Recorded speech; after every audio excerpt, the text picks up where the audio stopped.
नमस्कार। सात्विक जीवन की तीसरी कड़ी में जो हम चर्चा करेंगे वह चर्चा करेंगे कि सात्विक जीवन के फायदे क्या हैं जीवन में।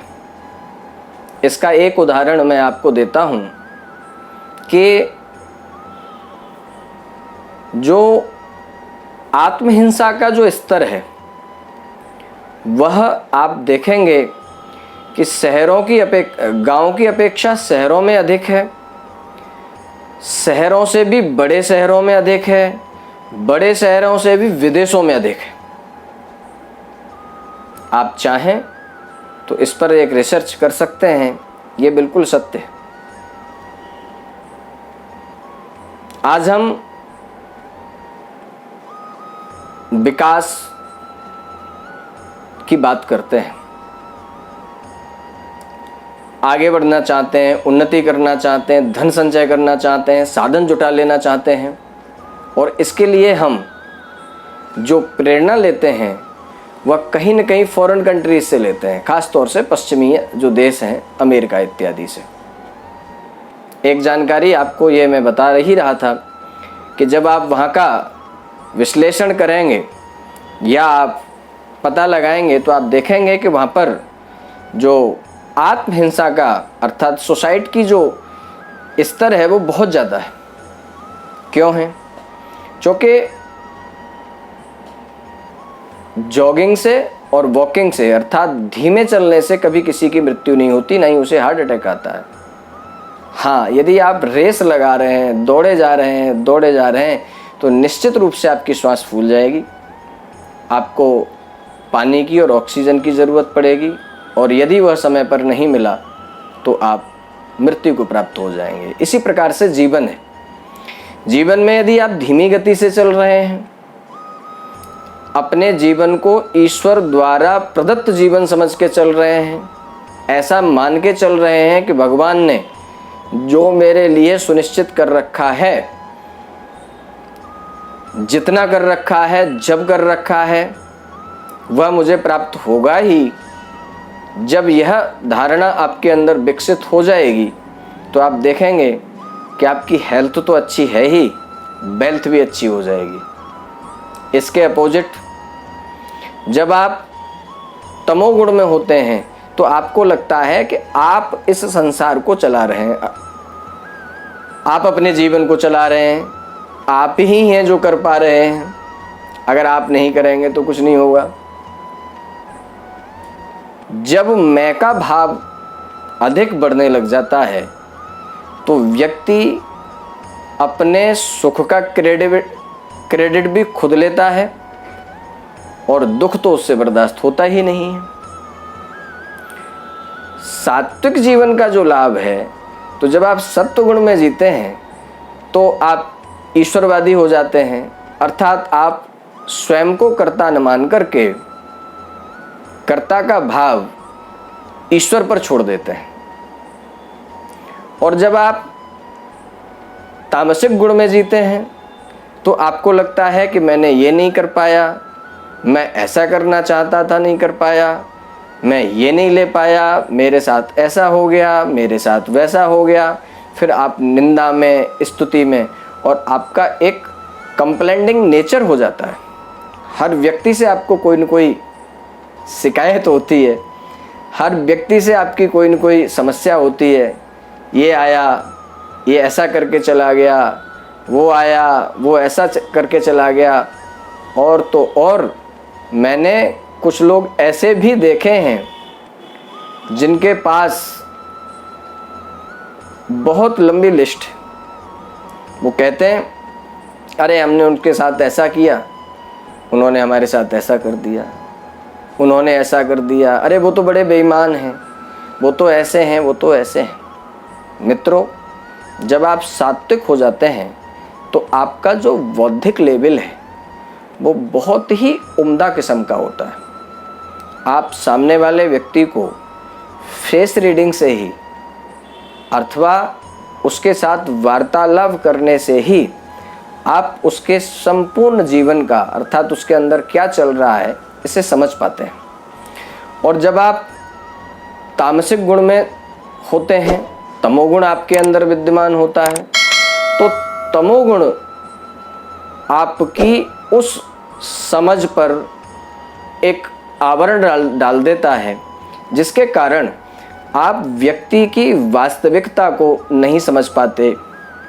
वह अच्छा है, बुरा है, नैतिक है, सिद्धांतिक है, असैद्धांतिक है, इसका डिसीजन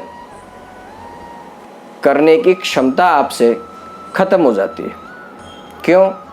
क्योंकि जो तामसिक रूपी, क्रोध रूपी जो पर्दा आपके शरीर में विद्यमान है, वह उसको समझ देने की शक्ति को आपकी को छीन कर देता है। इसलिए मनुष्य, देव और राक्षस, ज्योतिष के अंदर भी जो गण होता है व्यक्ति का, वो 3 ही गण बताए गए हैं। मनुष्य गण बताया गया है, देवगण बताया गया है और राक्षस गण बताया गया है। मनुष्य गण का अभिप्राय है मनुष्य की तरह व्यवहार करना, अर्थात न वह देवताओं के समान है, न वो राक्षस के समान है, मनुष्य के समान है। उसका जीवन भी आसानी से कट जाता है। कुछ लोगों का देवगण होता है, सत्वगुण ज़्यादा प्रधान होता है, तो देवता होते हैं वो।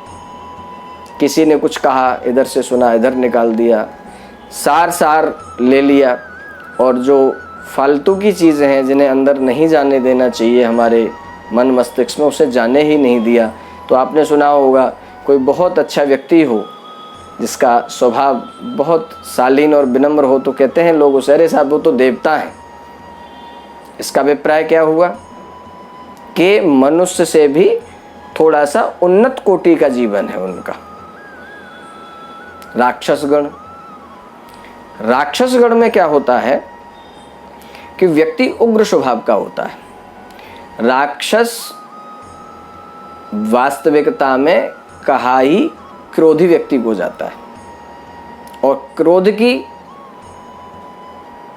ऐसे तो क्रोध के बहुत सारे दुष्परिणाम हैं, लेकिन सीधा सीधा जो एक परिणाम है वह यह है कि व्यक्ति क्रोध की अवस्था में ठीक से विवेकपूर्ण सोच और समझ नहीं पाता है। इसे भी आप चाहें तो प्रैक्टिकल करके देख लें। आशा है यह वीडियो आपको अच्छा लगा होगा, समझ आ रही होगी मेरी बात। सत्वगुण की जितनी प्रधानता होगी, जीवन उतना ही प्रसन्न, आनंदित, उत्साहित और उमंगित होगा। तमोगुण की जितनी प्रधानता होगी, रजोगुण की जितनी प्रधानता होगी, उतना व्यक्ति क्रोधित,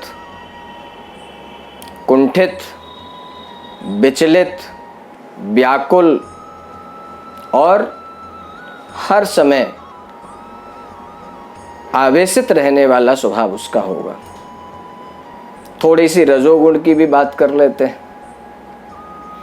रजोगुण की यदि किसी के अंदर आपको प्रधानता देखनी है और उसके स्वभाव से आपको यह पता लगाना है कि यह व्यक्ति रजोगुण प्रधान तो नहीं है, या वर्तमान में इसके अंदर रजोगुण बढ़ा हुआ तो नहीं है, तो उसके भी मैं आपको कुछ लक्षण बता देता हूँ। उसके लक्षण ये हैं, व्यक्ति जहाँ बैठेगा, जब बैठेगा, चर्चा करेगा, देखेगा, उस सब के अंदर उसे अपना स्वार्थ दिख रहा होगा। आपके घर आएगा, अगर आपका घर अच्छा हुआ तो आपके घर को देख करके अपने घर की कल्पना करने लग जाएगा। आपका वाहन देखेगा तो आपके वाहन से अपने वाहन की तुलना करने लग जाएगा। आपके वस्त्र देखेगा तो आपके वस्त्रों से अपने वस्त्रों की तुलना करने लग जाएगा। और जहाँ देखेगा वहाँ अपना लाभ ही ढूंढ रहा होगा। अगर मान लीजिए वो किसी के व्यवसाय स्थल पर चला जाता है तो वहाँ भी वह आपके उन्नति का राज जानने की कोशिश करेगा।